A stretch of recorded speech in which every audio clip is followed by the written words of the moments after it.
Bismillahirrahmanirrahim. Assalamualaikum warahmatullahi wabarakatuh.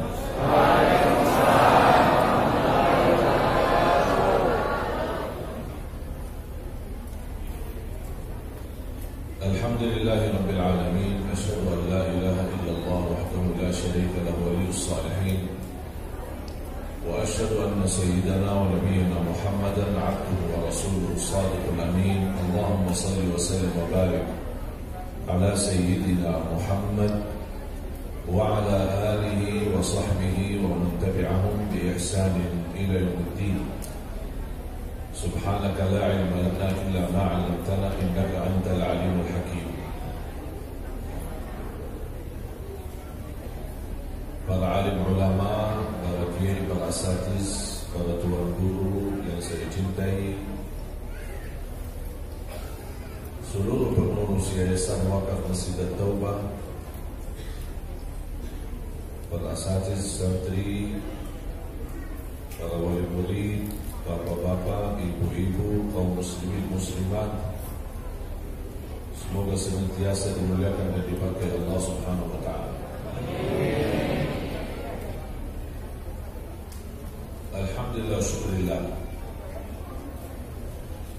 diberikan oleh Allah Subhanahu wa taala kesempatan melanjut perjalanan safari dakwah.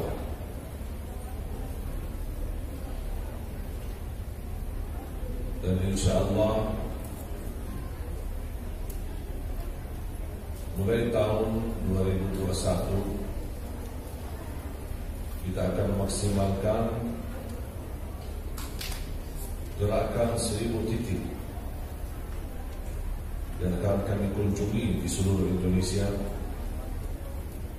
dan mudah-mudahan bisa mencapai 1000 titik dalam 1 tahun yang akan datang insyaallah. Tujuan kami bekerja keras karena musuh Islam bekerja keras. Musuh Al-Quran bekerja keras. Orang munafik bekerja keras. Masa kita yang ada di atas kebenaran malas bekerja keras, kita harus juga bekerja keras. Musuh Islam bekerja keras dan memperjuangkan, menghabiskan daya, tenaga dan harta untuk menghancurkan Islam. Tapi kita umat Islam memperjuangkan, menghabiskan insyaallah tenaga dan harta, tapi bukan untuk menghabisi musuh Islam, tapi justru kita ingin membangkitkan Islam kembali.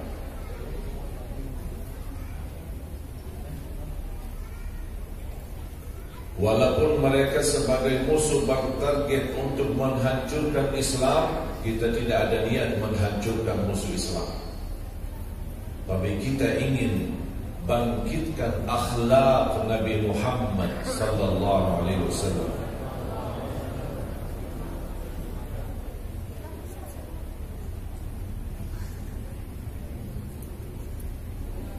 Salah satu cita mencetak 1 juta penghafal Al-Quran untuk Indonesia. Dan alhamdulillah program ini sudah jalan.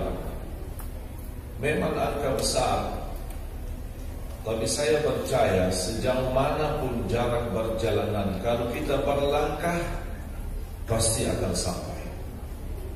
Dan sedekat apapun jaraknya, kalau tidak pernah berlangkah tidak bakal sampai. Langkah kita sedikit demi sedikit, tapi insyaallah ujungnya menghasilkan dan melahirkan 1 juta penghafal Al-Quran untuk Indonesia. Dan setiap di bawah binaan kami yang tamat hafal Al-Quran, dan kami tidak ingin banyak hafal Al-Quran, tapi mohon maaf bacaannya tidak sesuai.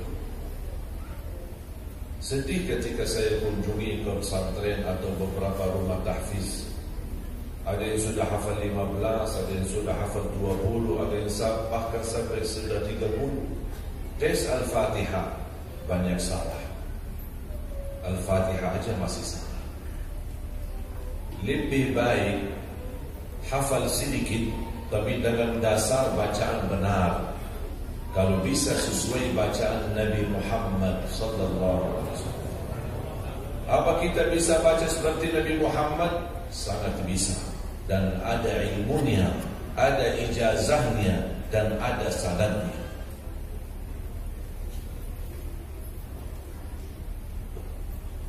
Menghafal Al-Quran tidak wajib,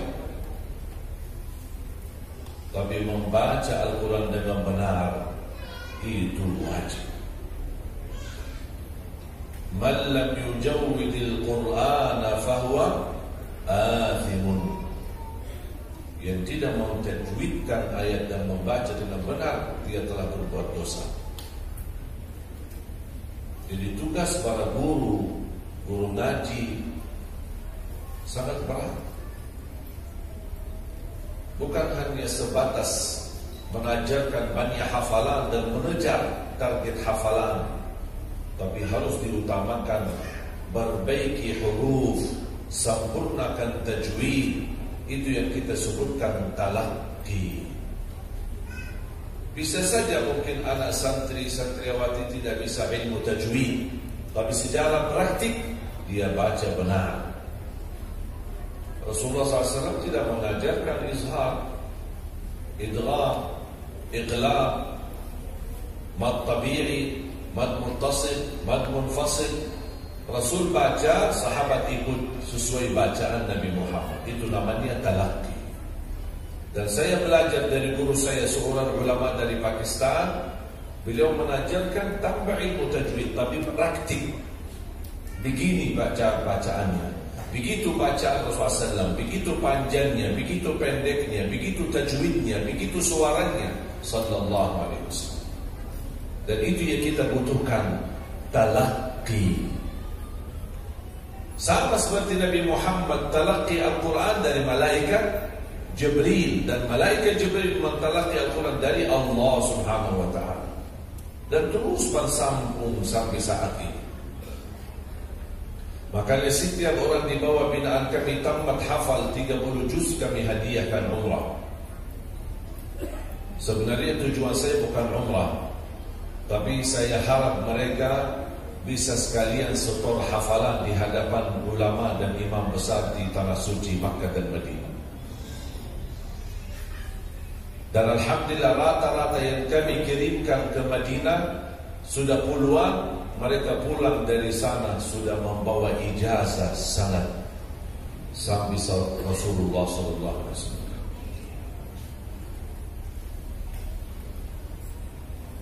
Harapan saya setiap masjid memiliki imam yang bisa membaca Al-Quran sesuai bacaan tanah suci Makkah dan Madinah, supaya jamaah bisa merasakan suasana Makkah dan Madinah walaupun masih berada di tanah air.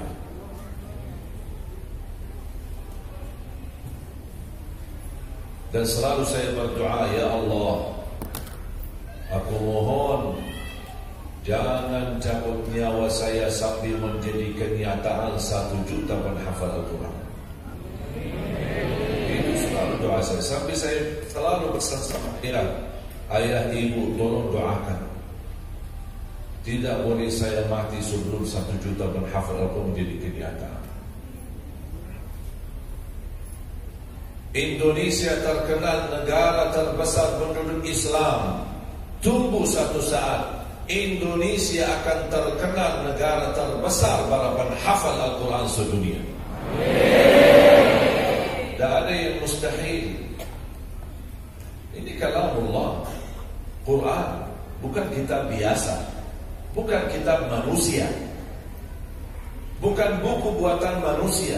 Ini kalamullah, dijamin kemuliaan ketika kita berdekat dengan Al-Quran. Barang siapa yang ingin jadi mulia di dunia, mulia di akhirat, perhatikan Al-Quran, dekat sama Al-Quran, bersahabat sama Al-Quran.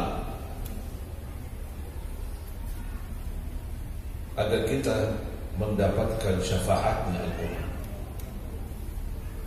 Jangan lewat satu hari belum baca Quran.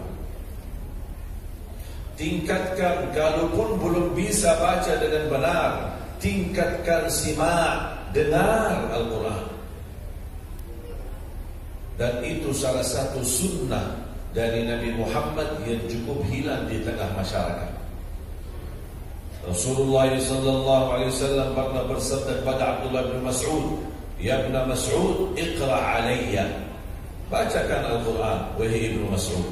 Qala Abdullah bin Mas'ud, "Aqra'u 'alayka wa 'alayka unzil?" Bagaimana saya membaca Al-Quran sedangkan Al-Quran Allah turunkannya kepadamu? Apa kata Rasulullah?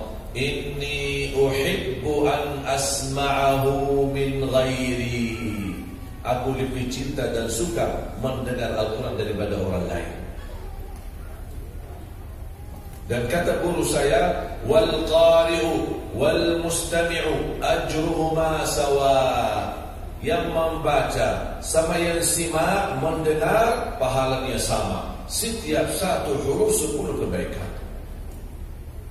Dan tidak ada ibadah, dan tidak ada kitab, bahkan hadis kursi dan hadis nabawi tidak bisa meraih pahala sebagaimana yang ada di dalam Al-Quran. Satu-satunya ibadah yang memperhitungkan pahalanya berhuruf, bukan beramal. Salat tidak dihitungkan setiap gerakan rukuk, gerakan sujud, gerakan zikir dan lain sebagainya, tapi dihitung secara total. 5 waktu salat kita kerjakan, pahalanya 50. Tapi kalau Quran, hitungannya berhuruf. La aqulu alif lam mim harf, walakin alif harf, lam harf, mim harf. Alif lam mim bukan satu huruf, alif satu huruf, lam satu huruf, mim satu huruf. Membaca Al-Quran walaupun tidak faham isinya sama sekali, tetap dapat pahala 10 kebaikan dari setiap huruf, walaupun tidak faham. Mendengar Al-Quran CD murattal atau murattal dari YouTube, kita mendengar sampai khatam 30 juz, tapi tidak faham sama sekali, tetap dapat standar pahala setiap satu huruf 10 kebaikan. Yang tidak bisa baca bukan uzur, masih bisa simak, dengar.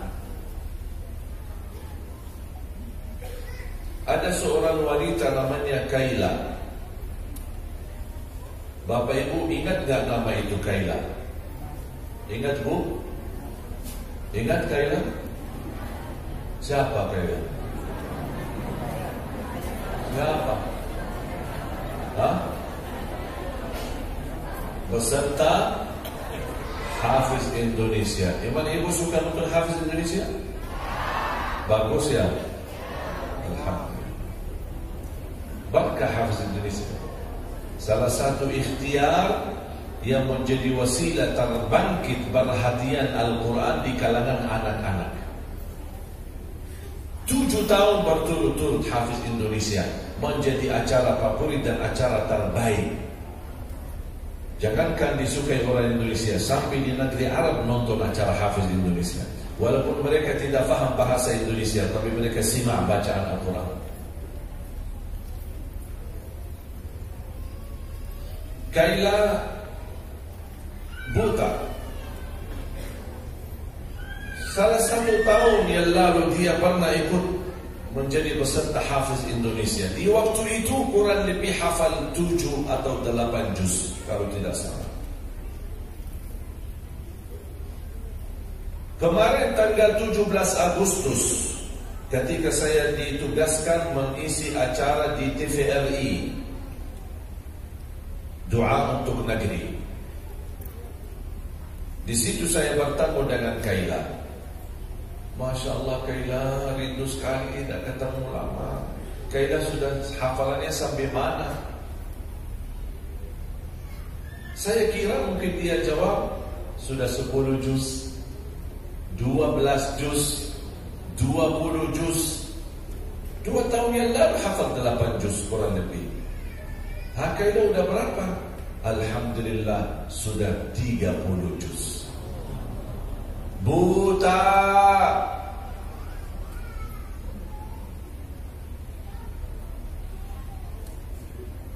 Saya tanya, maaf Kailah, berapa banyak baca Quran dalam sehari? Dia jawab, 5-7 juz. Buta. 5-7 juz. Saya pun kaget. Kailah, tidak kebanyakan. Sebenarnya Kailah sudah punya uzur. Kalau Kailah bilang sama Allah, ya Allah mohon maaf, saya buta dan bisa lihat Quran, wallahi Allah maafkan. Tahu nggak jawabannya apa? Mohon maaf saya malu menjadikan alasan buta saya di hadapan Allah tidak baca Quran. Mohon maaf Bapak Ibu, alasannya apa? Oh sibuk, oh ya sibuk. Lagi sibuk urus nafkah, urus keluarga.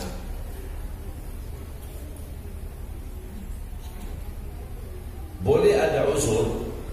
Kalau Bapak sibuk, habiskan tenaga, habiskan fikiran, habiskan harta untuk bebaskan Palestina dari penjajah Israel. Baru itu namanya sibuk. Selain itu bukan namanya sibuk. Namanya lalai.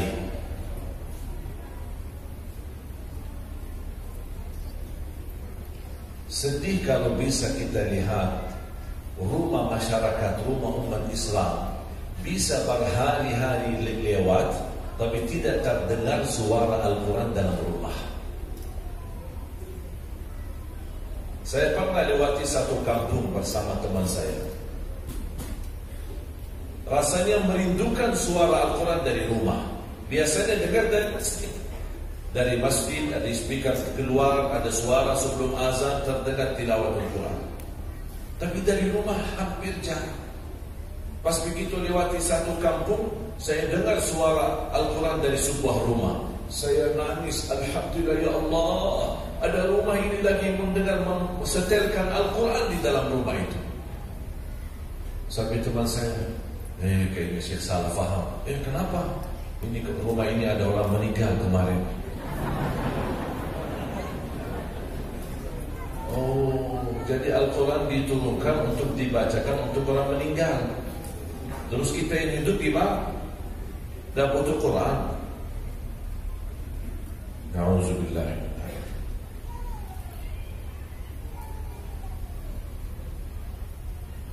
Saya pernah baca Manaqib Imam Syafi'i.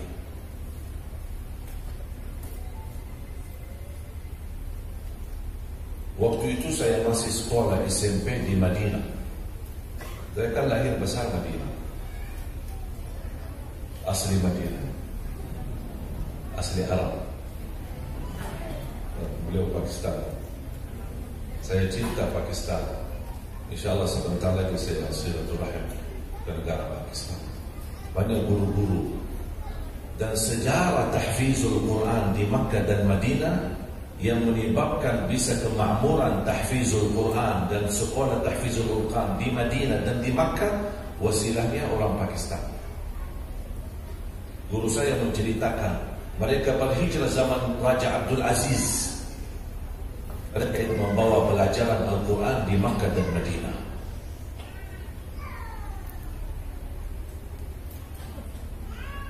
Sampai paman saya, salah satu imam besar Masjidul Haram, sudah meninggal, namanya Syekh Ali Jabir. Makanya ayah saya memberikan nama ini, mudah-mudahan membawa berkah. Beliau salah satu imam besar Masjidul Haram. Gurunya dari Pakistan. Syekh Muhammad Ayyub, gurunya dari Pakistan. Guru saya dari Pakistan.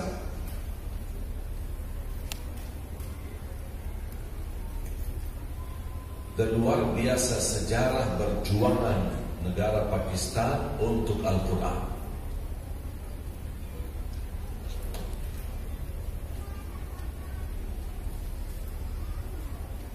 Saya ketika baca Manaqib Imam Syafi'i, Manaqib Imam Syafi'i, salah satu amalan yang biasa beliau jaga adalah mengkhatam Al-Quran setiap bulan Ramadan 60 kali.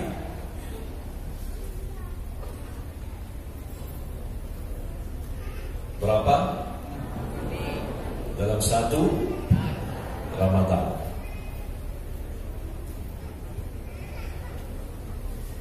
Berarti sehari berapa? 2 kali khatam. Bapak Ibu pengikut Imam Syafi'i? Semua Syafi'i? Syafi'i? Semua Syafi'i? Ahlus Sunnah wal Jamaah dan Syafi'i? Sudah berapa kali khatam? Sudah berapa kali khatam? Jangan-jangan satu umur seumur hidup 1 kali. Saya pernah diundang satu acara syukuran. Begitu saya sampai, saya tanya, syukuran itu apa? Untuk apa? Oh, anak kami punya budaya kalau seumur hidup 1 kali khatam Al-Quran bikin acara syukuran. Na'udzubillah. Seumur hidup 1 kali bikin acara syukuran lagi. Berarti Imam Syafi'i bikin acara syukuran berapa kali? Malu kita kok seumur hidup. Daripada kita ajarkan minimal 1 bulan 1 kali, itu minimal. Rasulullah SAW punya kebiasaan wirid 1 minggu sekali, mulai Sabtu khatam Jumat. Ada di antara sahabat 10 hari sekali, ada di antara sahabat 3 hari sekali, bahkan ada di antara sahabat 1 hari sekali.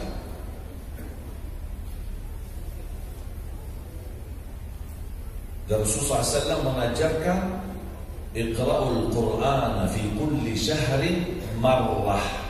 Artinya khatamkan Al-Quran dalam 1 bulan 1 kali.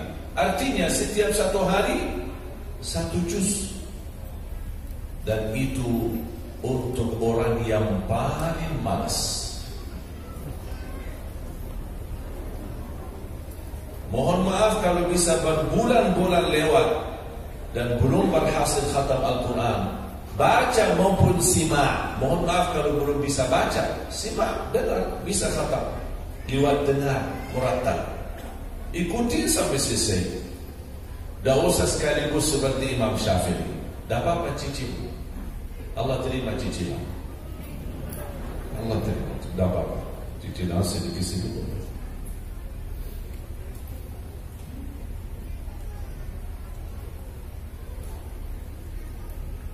Saya kasih metode mudah khatam Al-Quran. Mau enggak? Mau. Yakin? 1 hari 1 juz, 30 hari 30 juz. Coba ikuti saya. 1 hari 1 juz, 30 hari 30 juz. Lagi?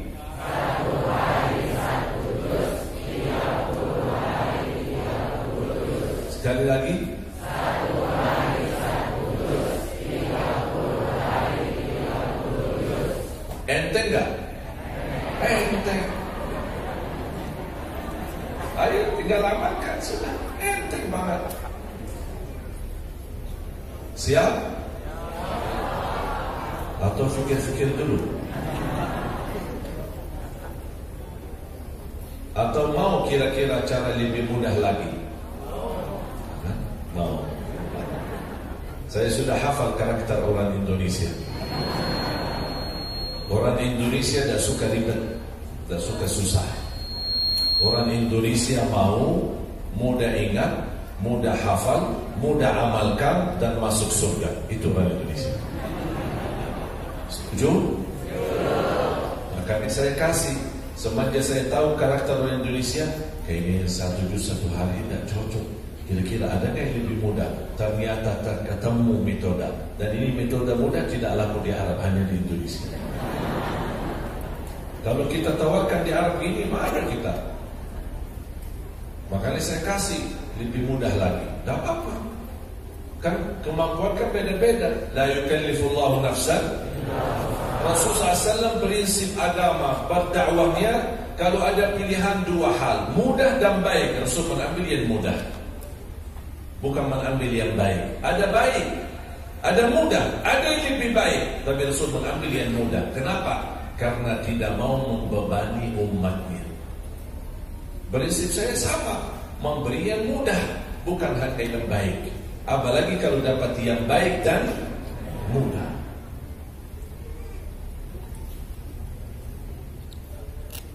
Setiap waktu salat baca 4 halaman.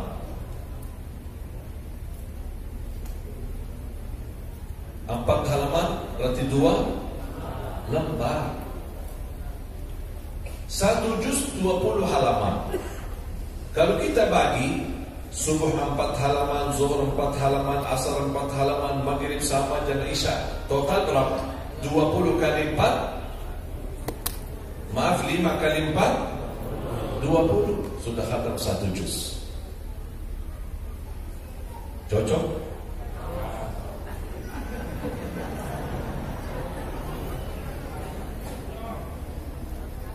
Bisa? Atau kira-kira mau lebih mudah lagi?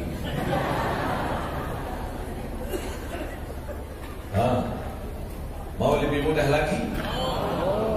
Pasti, kalau orang Indonesia pasti mau. Kalau tidak mau, berarti kamu bukan orang Indonesia. Saya kasih lebih mudah lagi. 2 halaman sebelum salat, 2 halaman sesudah salat.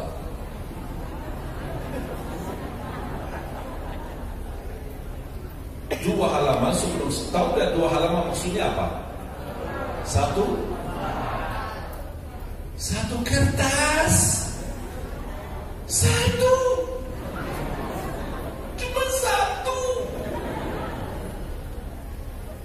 Sebelum salat 1 lembar, habis salat 1 lembar. Tidak usah banyak-banyak. Kadang-kadang semangat, apalagi habis dengar tausiah, iman lagi naik. Betul kan? Pulang, ya Allah, saya malu habis dengar ceramah Syekh Jabir. Saya malu pulang, ada baca Quran. Pulang ke rumah, ini lagi naik iman. Buka Al-Quran, baca Al-Suratul Baqarah sampai habis. Semangat lagi, baca Ali Imran. Terus sampai habis. Masya Allah, semangat. Baca Suratul Nisa sampai habis. Habis itu 1 tahun dah baca-baca. Astagfirullahaladzim. Boleh semangat, tapi tidak boleh terlalu semangat. Atur semangatnya, bagi-bagi. Sedikit demi sedikit. Istiqomah lebih baik daripada banyak tapi terputus.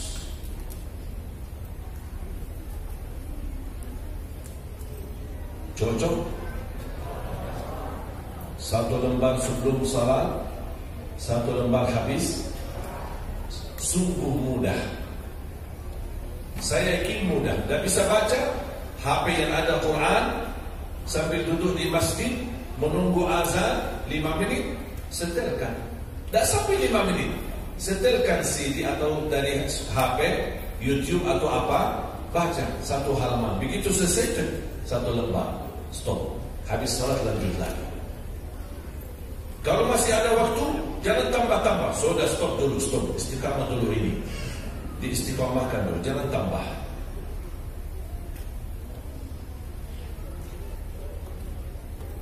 Kira-kira cocok? Siap? Atau mau lebih mudah lagi?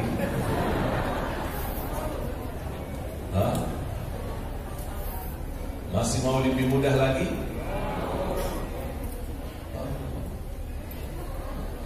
Saya habis berfikir sudah 3 kali tahap kemudahan khatam. 1 hari 1 juz masih minta lebih mudah.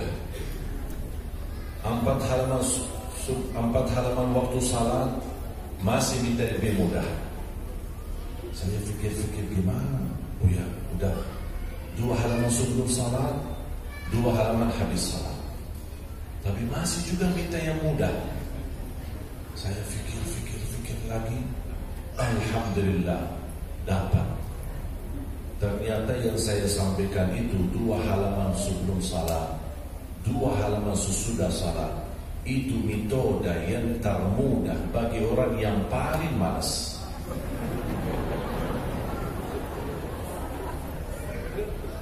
Mohon maaf kalau itu tidak bisa. Saya angkat tangan, inna lillahi wa inna ilaihi raji'un. Lebih baik disalati.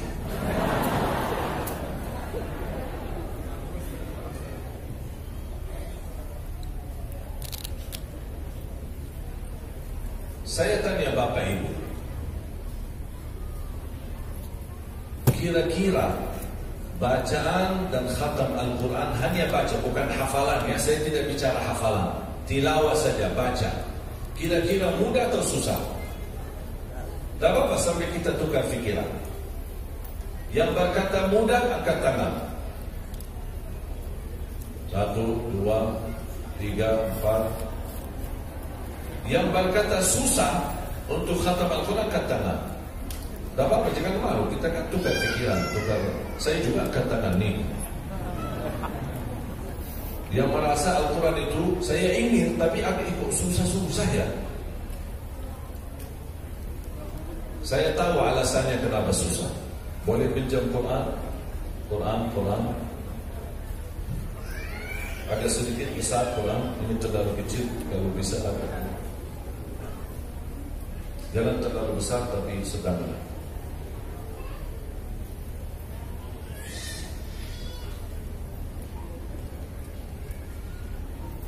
Jemaah sekalian, mohon sudah dibagikan air. Tidak boleh minum air bagi tangan kiri. Bukan saya saja yang tidak suka, Rasulullah juga tidak suka. Bahkan Rasul melarang. Kalau minum bagi tangan kiri berarti mengikuti syaitan. Mohon maaf, saya sering memperhatikan di majlis ta'lim, di acara tabligh akbar, kok menjadi kebiasaan. Tolong diperhatikan ya, karena kita ingin semua meraih berkah Nabi Muhammad SAW. Dan ketika Anda melihat orang di samping kita bagi tangan kiri,